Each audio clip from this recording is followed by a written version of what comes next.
Hello. So now I'm going to show you a few expressions. So these expressions I'm going to use for my coming different assignments. So one expression is wiggle, and another expression is basically loopout animation, and I'll be showing the options of the loopout animation and what is used for. To start with, wiggle. Wiggle is basically to give some kind of a zigzag movement to any object. So if I am talking about, say, you are taking some of the shapes and you want to give some kind of a very random movement to that, so for that wiggle animation is a really good option.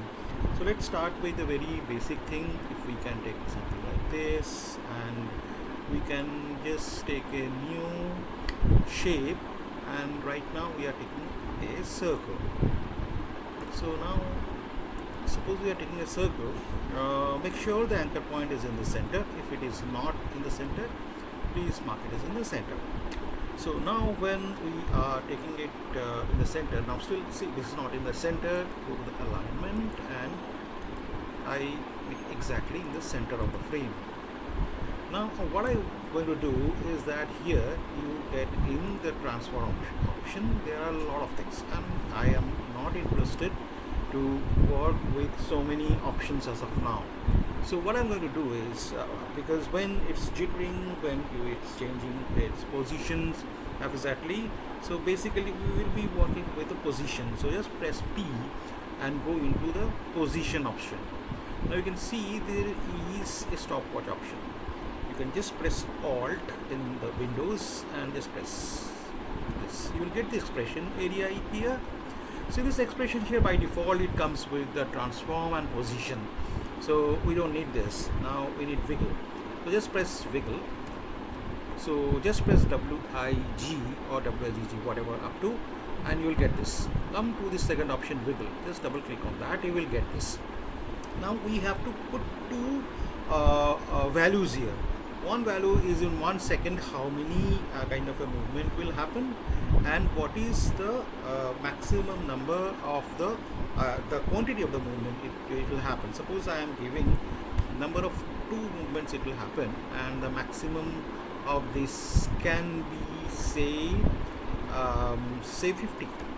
Okay, now let's see what kind of movement we are getting here. You can see this,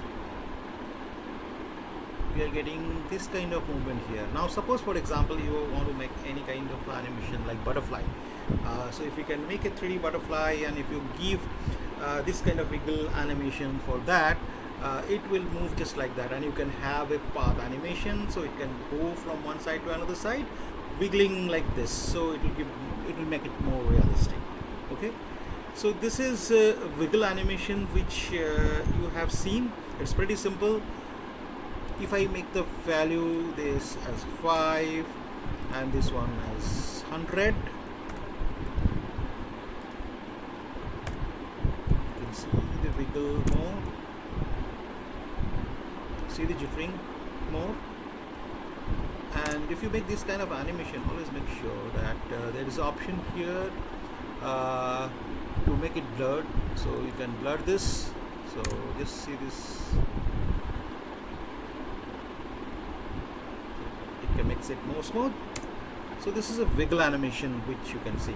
Now another one thing which I want to show you, let us just remove this portion, wiggle, and I want to take this here.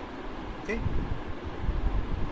this is the first keyframe I am going to set here, and say in half second, say in half second this is reaching this side. Okay, so as the animation we can see is like this, it is like this. Now we want to make this as a loop, so that it moves like left to right, right to left, left to right, right to left.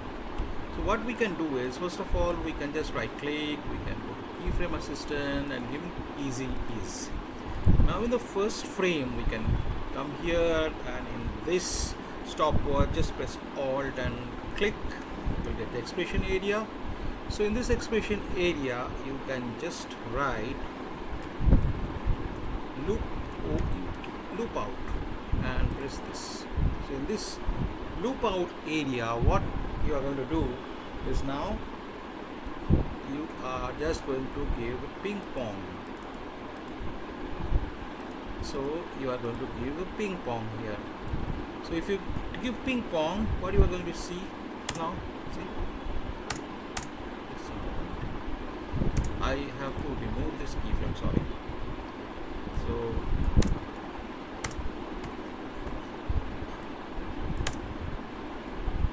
see this.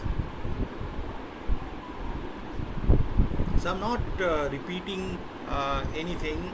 I have just created 2 keyframes from this side to this side, and then I have gave the loop out ping pong in the first keyframe of the expression. So you can see this continuous animation is happening. Okay, so this is one of the very required thing, because when, suppose for example, in case of you are creating the wing animation of butterfly and it is continuously flipping like this, so what you can do is you can set one key at one side, another key at another side, and you can just give a loop out ping pong expression to that, so it will continuously happen like that. So yeah, so you can use this for your butterfly animation, and you can try butterfly animation in converting the wings into 3D, and then you can go with that. Okay, so yeah, thank you.